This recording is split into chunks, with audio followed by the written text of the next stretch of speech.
어디서 좀 놀았니? 이 씨발놈아? 너 내가 누군지 알아? 넌 오늘 되셨어. 황규는 허풍이 좀 심했지만 정이 많고 착한 놈이었다.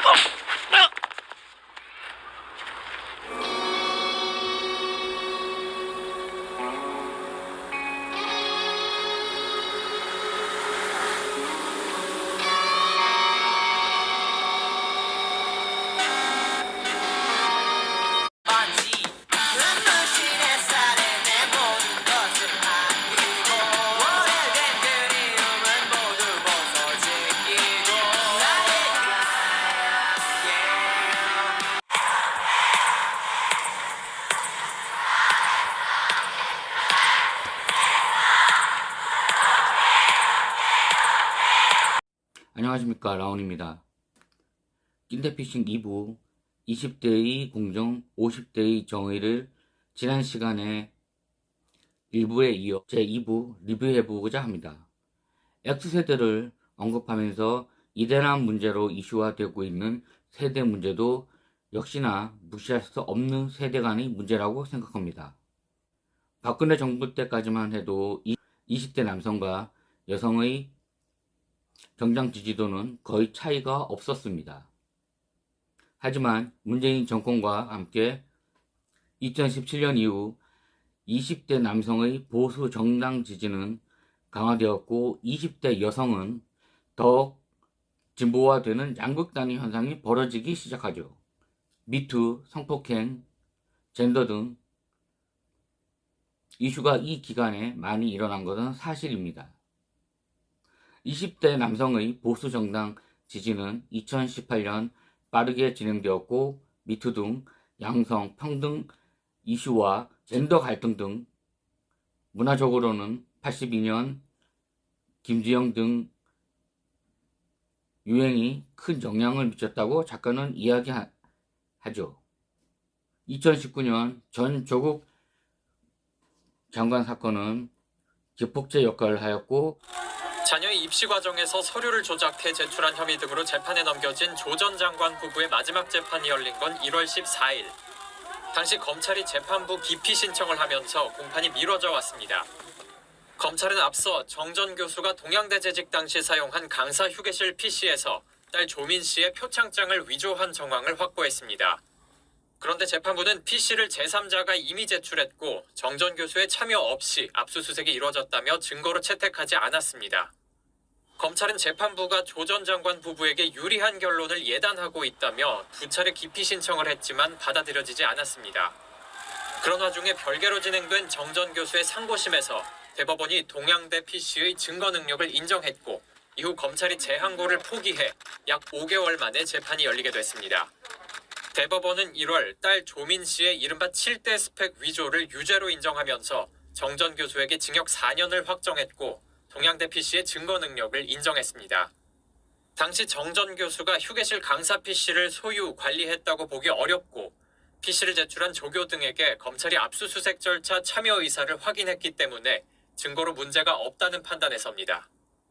이런 상황이라 조 전 장관이 향후 재판에서 반전을 꾀하기는 어려울 거란 관측이 나옵니다. 딸의 서울대 공익인권법센터 인턴십 확인서 허위 발급 등 대법원이 인정한 정 전 교수의 일부 유죄는 조 전 장관이 공범 관계입니다. 조 전 장관의 아들 조원 씨에게 허위 인턴 확인서를 발급한 혐의로 기소된 최강욱 의원이 2심에서 유죄를 받은 것도 불리한 정황입니다. 불공정한 특권층 자녀의 입시 문제는 이때부터 20대가 가장 혐오하는 허용되지 않는 일 중 하나가 되었다. 지금의 20대는 아버지 세대의 20대 때 여성들과는 판이하게 다른 20대 여성을 주적으로 상대하고 있습니다.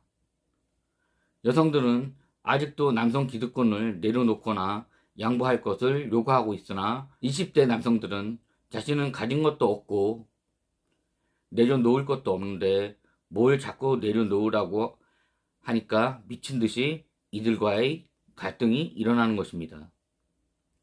지금은 각 사회별 여성 진출이 많으며 취업 여성도 출산과 양육이라는 이유로 부모 세대와는 달리 직업을 그만두는 경우는 거의 존재하지 않습니다. 부모 세대에는 여성은 남성의 경쟁자가 아니었으나 지금은 더 상대하기 어려운 경쟁자가 된 것이죠. 평균적으로 성적도 여성들이 남성보다 더 높습니다. 기업 입사에서도 남성과 동등한 조건으로 입사 시험을 치르고 있는 것이 현실입니다. 하지만 남성은 생계 부양 책임의 사회 문화적 존재이며 군복무는 의무로 되어 있으니 20대 남성들의 입장에서는 역차별이라 생각하면 당연한 일이 아닐지 생각해 봅니다. 역차별 담론이 생성되는 원인은 양성 평등을 넘어 여성 우대적인 정책이 제도적 현실과 이대남이 접하는 문화적 충격과 괴리가 상당하다는 것을 보여주는 현상입니다. 20대의 원칙과 정의는 586처럼 이념이나 실천 철학으로서의 가치가 아니라 내가 피해보는 건 못 참는다는 것이 주요 핵심입니다. 생존의 목표인 이대남에게 역차별 담론은 매우 폭력적일 수밖에 없다는 것이죠. 정의당 비례대표 1번 유호정이 대리게임 의혹에 대해 20대가 강한 분노를 느끼는 것은 이 같은 선상에서 보아야 하는 현상입니다. 약자들은 현장에 있습니다.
지금 이대남은 아직도 상식으로 여겨지는 가부장적 책임, 여성의 사회 진출과 지위 신장 등 역차별 담론은 이렇게 지금도 진행형인 것으로 인식하고 있습니다. 또 그것이 사실이고요. 남성은 제도적 측면에서 여성은 사적 공간에서 불평등을 인식하고 있고 제도의 변화를 의식이 따라가지 못하는 문화 지체의 측면에서 평가하는 것이 맞다고 작가는 주장하고 있습니다. 보수와 진보는 이데올로기가 아니라 일종의 성향과 태도로 구분할 수 있습니다. 청춘은 늘 진보였죠. 보수는 점진적 개선을 추구하고 진보는 빠른 개혁을 통하여 기득권을 몰아내고 사회 혁신을 일으키는 존재였습니다. 진보의 영원한 명분은 기득권 타파였고 진보였던 20대가 사회적 지위가 올라가며 곧 기득권이 되는 것이 순차적인 현상입니다. 예를 들어 586이 한때 민주화의 진보였을지 모르나 현재는 대한민국을 좌지우지하는 진보가 된 것은 같은 이치인 것이죠. 현재의 진정한 진보는 20대를 향하여 요즘 20대는 너무 보수적이다고 말한다는 것은 논리나 이치에 맞지 않는다는 생각을 합니다. 문재인 정부의 핵심 경제정책은 소득 주도 성장이었습니다. 하지만 연일 계속되는 부동산 정책의 실패는 오히려 불평등을 키웠죠. 높아진 최저임금 인상과 거대 노조의 이익에 부합하는 정책은 저소득층과 청년들의 일자리를 모두 사라지게 하였습니다. 각종 규제로 실수요자인 2030 세대의 내 집 마련도 날아가 버린 것은 오래죠. 여당의 장경태 의원조차도 청년 없는 정책을 편집하면서 청년들을 낙심하게 만들었다며 내부에서도 비판의 목소리가 터져나올 정도라면 이야기는 다 한 것입니다. 결국 2030 세대 입장에서는 586은 진보도 아닌데 아니라고 우겨대는 꼰대에 지나지 않게 되어버린 것이 사실입니다. 중요한 사실은 지금의 2030 세대도 지금은 정치 출신이 적은 편이지만 앞으로 시간이 갈수록 늘어난다는 것이죠. 하지만 더 큰 문제는 여기서 시작된다는 것입니다. 지금의 586의 꼰대들이 세계관을 가진 현 정치적 기득권 세력인 586의 기준에 맞아야 공천인이 비례대표니 하는 국회로 진출하는 정해져 있으며 그들이 방식대로 움직여주는 것이 소위 정치 따까리라고 불리는 보좌관이라는 그럴듯한 자격으로 언제 정치인이 될지도 모르지만 모시고 다니는 586에게 영혼까지 팔 정도로 충성해도 국회의원의 꿈은 묘연하다는 것입니다. 비례대표도 사회적으로 이슈가 되거나 당대표나 한 당에서 영향력 있는 거물급 인사의 추천이나 그들에게 선이 닿지 않으면 개인적인 노력으로서는 불가능한 것이 사실입니다. 물론 무소속으로 선거에 진출해 승리할 수도 있지만 그런 경우는 거의 찾아보기 힘든 것이 지금 한국 정치판입니다. 영상을 찍고 있는 저는 무소속 출마해서 국회 진출보다는 군사 쿠데타가 국회로 가는 더 빠른 패스권이라는 생각이 들 정도입니다. 또 정치란 혼자 하는 플레이가 아니라 사안과 시기에 따라 반대 세력과의 연합과 같은 당 내에서의 경쟁과 갈등도 이겨내는 사람이 만들어낸 가장 야만적이며 하지만 가장 고도화된 부분이므로 이는 많은 경험의 멘토와 정치적 이해를 같이 하는 이들이 도움 없이는 불가능하다는 것이 사실이죠. 지금의 586들이 정치권에 진입할 때는 연간 성장률이 10%를 찍을 때였고 그때 정치권에 진입한 586과 성장률 2%롯데인 현재의 청년들이 정치권에 진입하는 것은 하늘과 땅 차이입니다.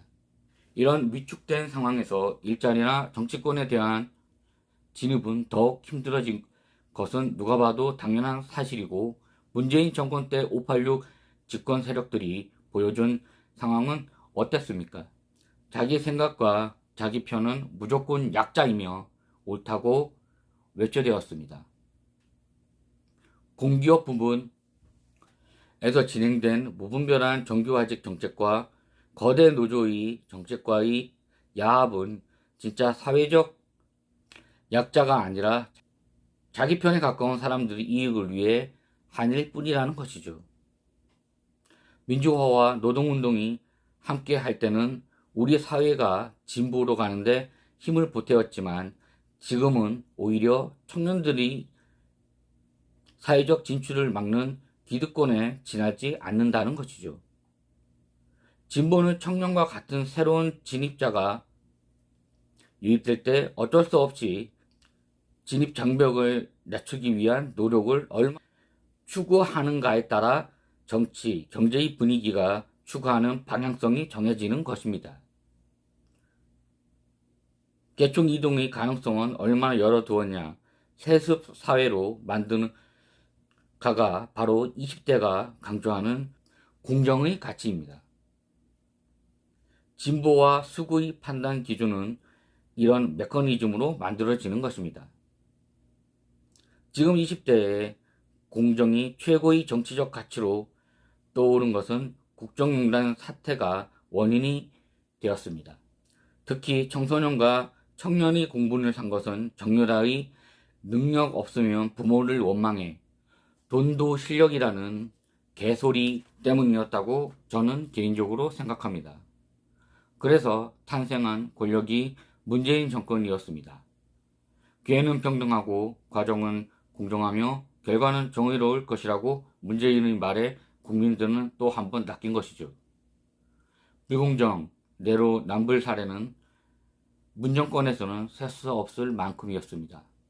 그중 대표적인 사건은 조국 전 법무장관의 두 자녀 입시 비리 의혹이었죠. 법원에서도 유죄로 나타났지만 고등학생이 대학 교수들이 작성하는 의학 논문에 제1저자로 이름을 올린다는 것이 우리 일반적인 국민들이 상식에서는 가능한 일인가요? 전 절대 그렇지 않다고 생각합니다. 그렇게 튀어나온 인재라면 여기에 있는 것이 아니라 이미 노벨상감이 아닐까라는 생각까지 듭니다. 하지도 않은 인턴 증명서와 없는 표창장까지 직인을 찌어 원하는 입시에 성공했으리 말입니다.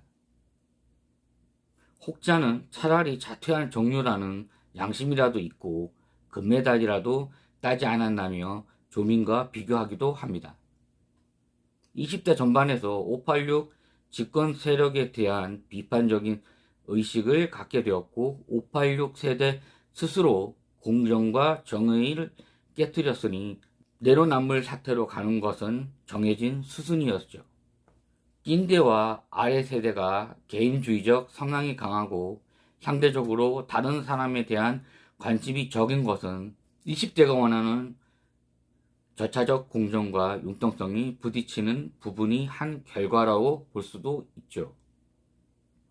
경험을 통하여 정치적 융통성이 평범한 사람에게 유리한 것이라는 사실을 알고 있는 이들이 상당히 많이 있는 것이 사실이죠.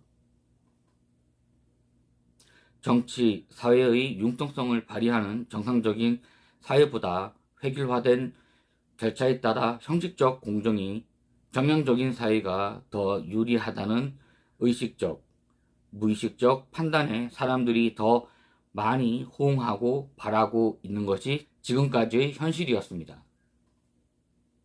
이런 현실에서 낀대가 할 수 있는 일은 그냥 지금의 의미 없는 존재로 낀대로 시간을 가는 대로 그대로 아무런 저항 없이 그냥 가든지 아니면 대규모 군세타라도 일으켜 새로운 정부를 만들거나 그것도 무리라면 앞에서 제시된 기존의 정치권이나 사회적 진출을 이루는 수밖에는 없습니다.